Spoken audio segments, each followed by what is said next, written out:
오늘 들려드릴 이야기는 여러분 곁에서 일어날 법한, 어쩌면 지금 누군가가 겪고 있을지도 모를 이야기입니다.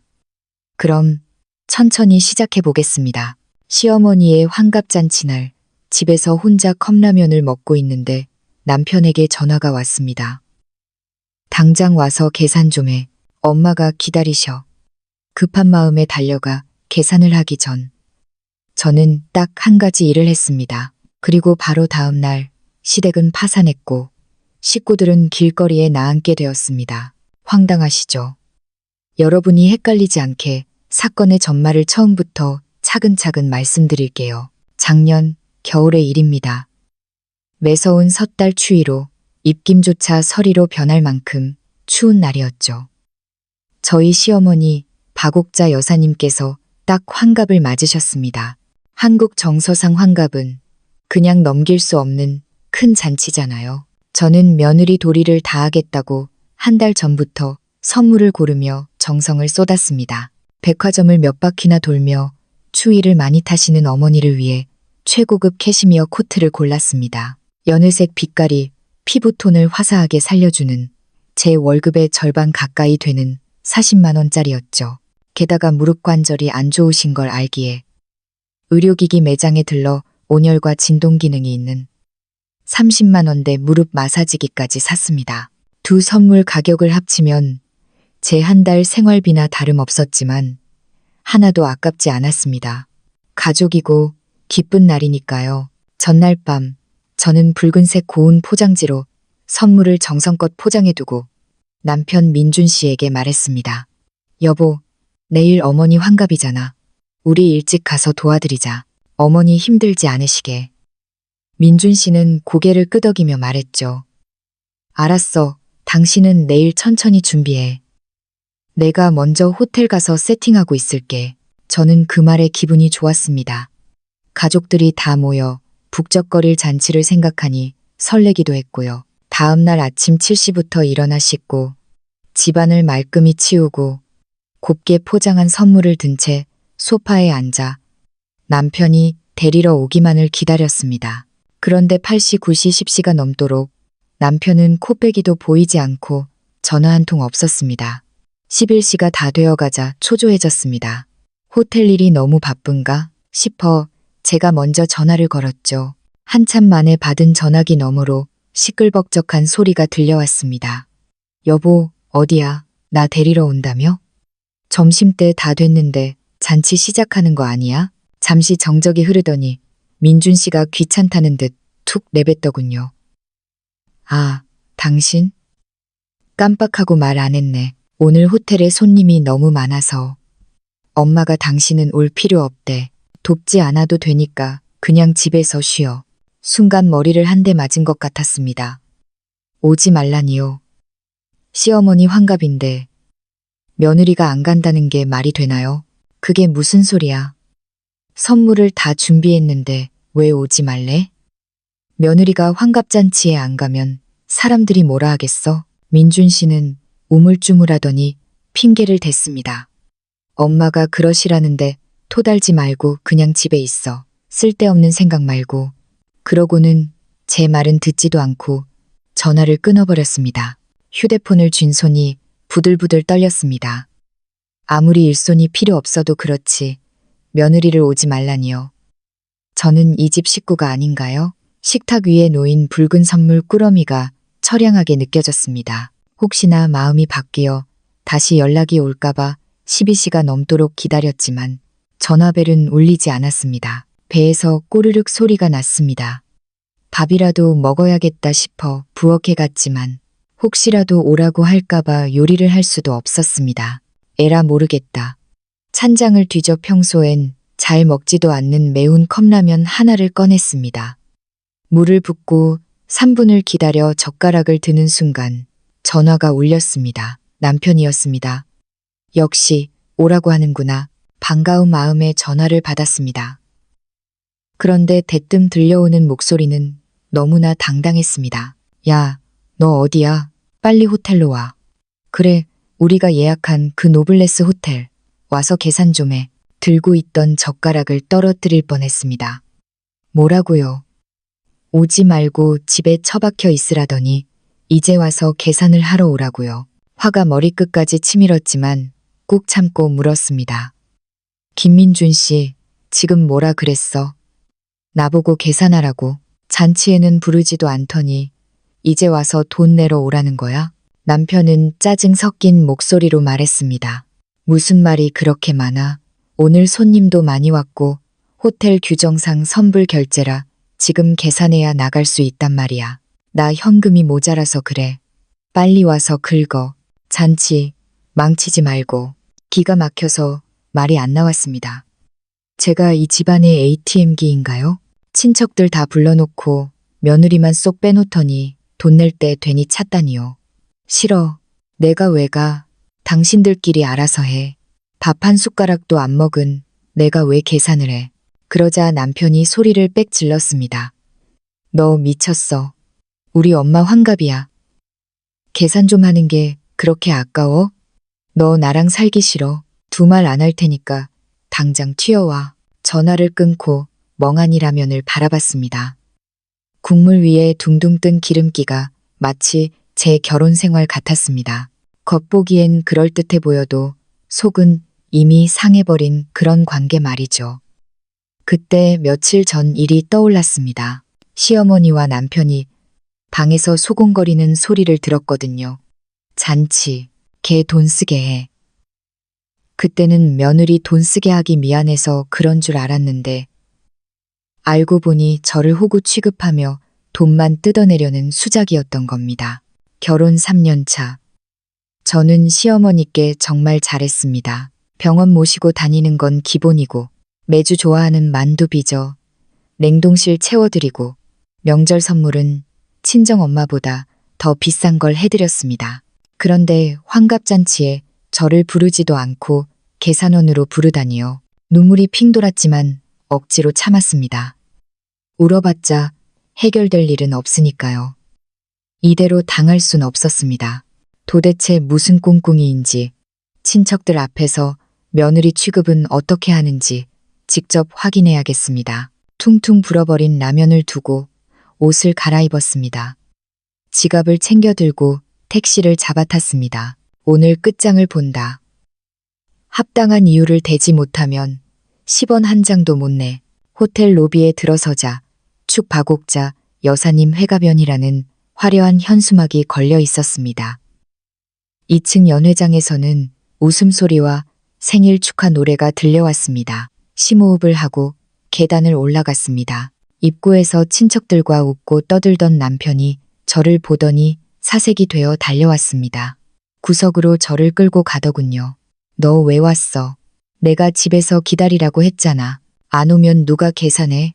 당신이 오라며. 제가 목소리를 높이자 남편은 당황하며 쉬쉬거렸습니다. 목소리 낮춰. 친척들 다 듣잖아. 창피하게 왜 이래? 창피해. 친척 다 부르고 며느리만 왕따 시킨 건 안 창피하고? 그때 연회장 문이 열리고 붉은 한복을 곱게 차려입은 시어머니가 나오셨습니다. 화장도 곱게 하고 아주 신수가 훤하더군요. 저를 보자마자 표정이 싸늘하게 식었습니다. 얘가 왜 왔니? 오지 말라니까. 남편이 기어들어가는 목소리로 말했습니다. 엄마, 계산해야 되잖아. 나 돈 없다니까. 시어머니는 저를 위아래로 훑어보며 비꼬았습니다. 왔으면 조용히 계산이나 할 것이지. 잔치 다 끝나가는데 와서 재수 없게 뭐 하는 짓이야? 울분이 터져 나왔습니다. 어머니, 오늘 어머니 환갑이잖아요. 며느리인 제가 왜 못 와요? 부르지도 않아 놓고 계산할 때 되니까 오라는 게 말이 됩니까? 시어머니는 허리에 손을 얹고 대들었습니다. 잔치는 내 맘이야. 내가 부르고 싶은 사람 부르는 거지. 너 꼴 보기 싫어서 안 불렀다. 왜? 며느리면 시댁 경조사에 돈 내는 게 당연하지. 어디서 말대꾸야? 주변 친척들이 하나둘 모여들어 수군거렸습니다. 아니, 그래도 며느리인데 너무한 거 아니야? 그러게 평소에 싹싹하던데. 하지만 시어머니는 아랑곳하지 않았습니다. 돈 안 낼 거면 썩 꺼져. 너 오늘 계산 안 하면 민준이랑 이혼할 줄 알아. 남편은 옆에서 꿀 먹은 벙어리처럼 서 있기만 했습니다. 그 순간 깨달았습니다. 이 사람들은 나를 가족이 아니라 지갑으로 보는구나. 저는 마음을 차갑게 식히고 또박또박 말했습니다. 좋아요. 계산할게요. 대신 조건이 있어요. 남편이 눈을 번쩍 떴습니다. 무슨 조건? 계산만 하면 뭐든 들어줄게. 시어머니는 코웃음을 쳤습니다. 네가 감히 조건을 걸어? 저는 사람들을 둘러보며 큰 소리로 말했습니다. 제 조건은 간단해요. 며느리로서 어머니께 큰 절 올리겠습니다. 절 받으시고 나서 왜 저를 잔치에 안 불렀는지, 왜 계산할 때만 불렀는지 여기 계신 친척분들 앞에서 솔직하게 말씀해 주세요. 납득이 되면 군말 없이 결제합니다. 시어머니 얼굴이 하얗게 질렸습니다. 민준 씨가 옆에서 난리칠 기세였지만 저는 물러서지 않았습니다. 말씀 못 하시겠으면 저 그냥 갑니다. 이혼하든 말든 맘대로 하세요. 제가 돌아설 기미를 보이자 친척들이 거들기 시작했습니다. 옥자야, 며느리 말 들어줘라. 오죽하면 저러겠냐. 그래, 말해봐. 왜 애를 안 불렀어? 시어머니는 어쩔 수 없다는 듯 저를 노려보며 이를 갈았습니다. 알았다, 알았어. 절이나 해. 저는 바닥에 돗자리를 깔고 정중하게 큰 절을 올렸습니다. 굴욕적이었지만 이건 제 복수의 서막이었습니다. 절을 마치고 일어나니 시어머니가 마지못해 입을 열었습니다. 솔직히 말해서 얘가 평소에 행동이 배뜨고 촌스러워서 내 손님들 앞에 내놓기 창피해서 안 불렀다. 됐냐? 주변에서 웅성거리는 소리가 커졌습니다. 전드다니요. 명절 때 혼자 전 부치고 설거지 다 한 게 누군데요. 제가 남편을 쳐다보자 그도 기어들어가는 목소리로 변명했습니다. 나는 당신이 가족이니까 당연히 이해하고 돈 낼 줄 알았지. 이 파렴치한 인간들의 민낯을 확인한 저는 지갑에서 카드를 꺼냈습니다. 좋아요. 약속대로 계산하죠. 남편이 카드를 낚아채듯 가져가 카운터로 달려갔습니다. 결제 금액은 160만 원. 영수증을 받아든 남편의 얼굴에 그제야 화색이 돌더군요. 저는 그 영수증을 뺏어 들고 시어머니와 남편에게 차갑게 말했습니다. 잘 먹고 잘 노셨어요? 이 돈, 제가 이 집안의 실체를 확인한 수업료라고 치죠. 먼저 갑니다. 호텔을 나와 찬바람을 맞으니 오히려 정신이 맑아졌습니다. 바로 가장 친한 친구 수진이에게 전화를 걸었습니다. 수진아, 나 이제 예전처럼 바보같이 안 살 거야. 시댁 식구들, 내가 가만 안 둬. 택시 창밖을 보며 생각에 잠겼습니다. 단순히 나를 싫어해서 부르지 않은 게 아닐 거라는 직감이 들었습니다. 돈에 인색한 시어머니가 160만 원이나 되는 밥값을 저에게 떠넘긴 건 분명 다른 금전적인 문제가 있다는 뜻이었죠. 문득 얼마 전 남편이 흘리듯 말했던 게 기억났습니다. 시어머니가 김포 공단 쪽에서 옥자의류라는 봉제 공장을 운영하시는데 요즘 자금 사정이 안 좋다는 얘기였죠. 집에 돌아와 곰곰이 생각해보니 아귀가 맞아떨어졌습니다. 공장 자금이 막히니 제 돈으로 잔치 비용을 막으려 했던 겁니다. 저는 구청 위생과와 세무서 쪽에 아는 선배인 최 과장님에게 연락했습니다. 선배 바쁘세요.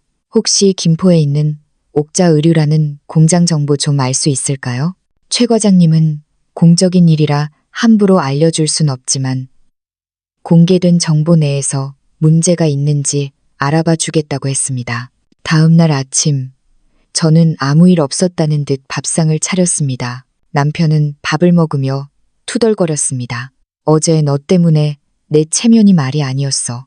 그냥 조용히 계산하면 될 걸 왜 친척들 앞에서 망신을 줘?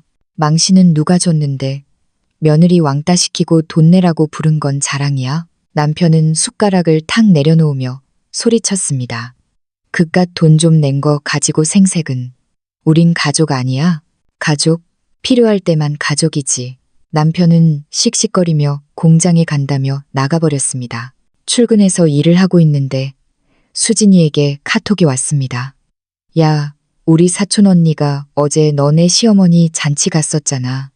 너 가고 나서 시어머니가 내 욕을 엄청 했대. 늦게 와서 분위기 망치고 돈으로 유세 떨었다고. 기가 찼지만 예상했던 바였습니다. 그리고 시어머니가 공장 자금 때문에 힘들어서 돈 좀 융통해 줄 사람 찾고 있더래. 너한테 돈 뜯어내려는 것 같아. 조심해. 역시 제 예감이 맞았습니다. 퇴근길에 몰래 시어머니 공장 근처를 배회했습니다. 공장 앞에서 담배를 피우는 직원들의 대화가 들렸습니다. 야, 월급 밀린 지 벌써 2달째다. 사장은 돈 없다면서 어제 호텔에서 잔치했다며? 미친 거 아니야? 우리 줄 돈은 없고 지 잔치할 돈은 있나 봐. 저는 재빨리 핸드폰 녹음기를 켜서 그들의 대화를 녹음했습니다. 임금 체불. 이건 결정적인 증거였습니다. 집에 오니 남편이 서류 뭉치를 들고 한숨을 쉬고 있었습니다. 엄마 공장이 지금 위험해. 거래처 수금도 안 되고 직원들 월급도 밀렸어. 여보, 우리 적금 든 거 있잖아. 그거 깨서 엄마 좀 도와드리자. 드디어 본색을 드러내는군요. 그 적금? 우리 나중에 아파트 살 때 쓰려고 모은 거잖아. 그걸 주자고? 일단 급한 불부터 꺼야지. 엄마가 나중에 이자 쳐서 갚는데. 이자? 웃기지 마. 어제 밥값도 아까워서. 나 부른 사람들이 무슨 돈을 갚아.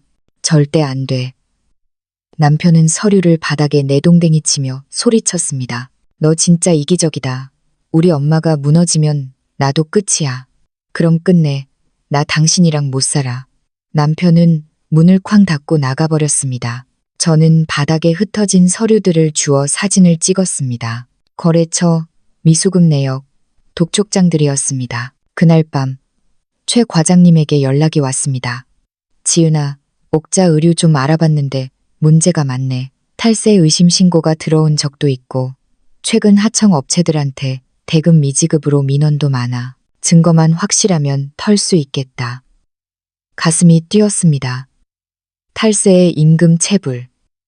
이 2가지만 입증하면 시어머니와 남편을 무너뜨릴 수 있습니다. 며칠 뒤 시어머니가 갑자기 회사 로비로 찾아왔습니다. 지은아, 큰일 났다. 지금 공장에 빚쟁이들이 들이닥쳤어. 네가 와서 좀 막아줘. 뻔뻔함의 극치였습니다. 저는 회사 동료들이 보는 앞에서 큰 소리로 말했습니다. 어머니, 저 근무 중이에요. 그리고 제가 빚쟁이를 어떻게 막아요? 저 돈 없는 거 아시잖아요. 남편한테 해결하라고 하세요. 시어머니는 창피했는지 아니면 급했는지 제 손을 잡고 애원했습니다. 네, 적금 있잖아. 그거라도 줘. 응, 그거 제 돈이에요. 절대 못 드려요. 시어머니는 도끼 어린 눈으로 저를 노려보고는 돌아갔습니다. 다음 날 시어머니가 다시 전화를 걸어왔습니다. 이번엔 아주 상냥한 목소리였습니다. 아가, 엄마가 미안하다. 어제 너무 경황이 없어서 그랬어. 오늘 저녁에 집에 와서 밥이나 먹자. 상의할 것도 있고 함정 냄새가 났지만 저는 호랑이 굴로 들어가기로 했습니다. 증거를 더 잡을 기회니까요. 녹음기를 켜고 시댁으로 갔습니다. 집에는 웬 낯선 남자와 시어머니, 남편이 앉아 있었습니다. 이분은 김 사장님이야. 우리한테 원단을 대주시는 분인데 김 사장이라는 사람이 서류 한 장을 내밀었습니다. 따님, 시어머니가 5천만 원만 빌려달라는데 보증이 필요해서요. 며느리분이 직장도 번듯하고 하니 보증 좀 서주시죠.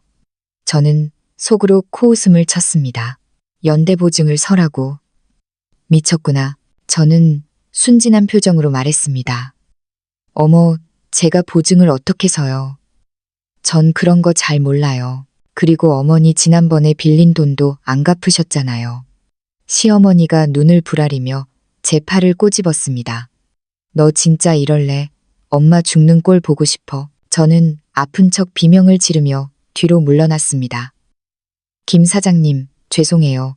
저 보증 못 써요. 이 집 지금 파산 직전이에요. 엮이지 마세요. 김 사장은 눈치가 빠른 사람이었습니다.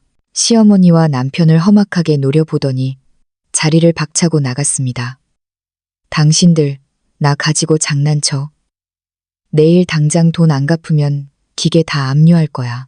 시어머니는 바닥에 주저앉아 통곡했고 남편은 저를 죽일 듯이 노려봤습니다. 저는 그 아수라장 속에서 몰래 안방에 들어가 책상 위에 놓인 장부를 발견했습니다. 이중 장부였습니다. 실제 매출과 세무서 신고용 매출이 다른 게 한눈에 보였습니다. 떨리는 손으로 장부 페이지들을 사진 찍고 컴퓨터에 있는 엑셀 파일들을 USB에 복사했습니다. 그리고 책상 서랍 깊숙한 곳에서 수입산이라고 적힌 라벨 뭉치를 발견했습니다. 국산 싸구려 원단에 이 라벨을 붙여 비싸게 팔았던 겁니다. 원산지 허위 표시까지 완벽한 증거였습니다. 집으로 돌아와 최 과장님께 모든 자료를 넘겼습니다. 선배, 이거면 충분하죠? 지은아, 이거 대박이다. 탈세, 임금 체불, 원산지 위반, 사기 미수까지. 이건 구속감이다. 결전의 월요일 아침이 밝았습니다. 저는 연차를 내고 세무서와 노동청, 경찰서에 차례로 들러 모든 증거를 제출하고 고발장을 접수했습니다. 오후가 되자 남편에게서 전화가 빗발쳤습니다. 야, 너 무슨 짓을 한 거야? 지금 공장에 세무조사 나오고 경찰 오고 난리 났어. 엄마 쓰러지셨다고. 저는 차분하게 말했습니다. 내가 신고했어. 탈세하고 직원들 월급 떼먹고 가짜 라벨 붙여 파는 거 다 범죄야. 죄값 받아. 너 제정신이야? 우리 가족이잖아. 가족, 너희가 언제 나를 가족 취급했니? 난 그저 돈줄이었지. 이제 끝이야. 이혼 서류 보낼 테니까 도장이나 찍어. 결과는 처참했습니다. 시어머니의 공장은 영업 정지를 당했고 탈세 추징금과 벌금, 체불 임금까지 합쳐 수억 원의 빚더미에 앉았습니다. 시어머니는 충격으로 진짜 병원에 입원했고 퇴원하는 대로 조사를 받고 징역형을 피하기 어려워 보였습니다. 남편 민준 씨는 저에게 매달려 빌었지만 저는 눈 하나 깜짝하지 않았습니다. 법원에서 이혼 판결이 나던 날 남편은 노숙자나 다름없는 행색으로 나타났습니다. 집이며 공장이며 다 경매로 넘어가고 오갈 데가 없어진 거죠. 지은아, 내가 잘못했어. 한 번만 용서해주면 안 될까? 그의 초라한 모습을 보니 동정심보다는 안도감이 들었습니다. 민준 씨, 늦었어. 당신이 선택한 결과야. 다신 내 앞에 나타나지 마. 그렇게 저는 지옥 같던 시댁에서 탈출했습니다. 나중에 들으니 시어머니는 결국 구속되었고 남편은 빚쟁이들을 피해 서울역 근처 다리 밑에서 지낸다는 소문을 들었습니다. 한때 사장님 소리 듣던 시어머니와 떵떵거리던 남편의 몰락이었죠. 저는 이제 새 직장에서 능력을 인정받으며 행복하게 살고 있습니다. 주말이면 친구 수진이와 맛집도 다니고 저를 위한 선물도 삽니다. 여러분, 착한 며느리 콤플렉스에 빠지지 마세요. 부당한 대우를 받으면 참지 말고 맞서 싸우세요. 저처럼 컵라면 먹으며 울지 말고 당당하게 여러분의 권리를 찾으시길 바랍니다. 오늘의 사연 여기서 마칩니다. 여러분의 삶은 언제나 따뜻하기를 바랍니다. 감사합니다.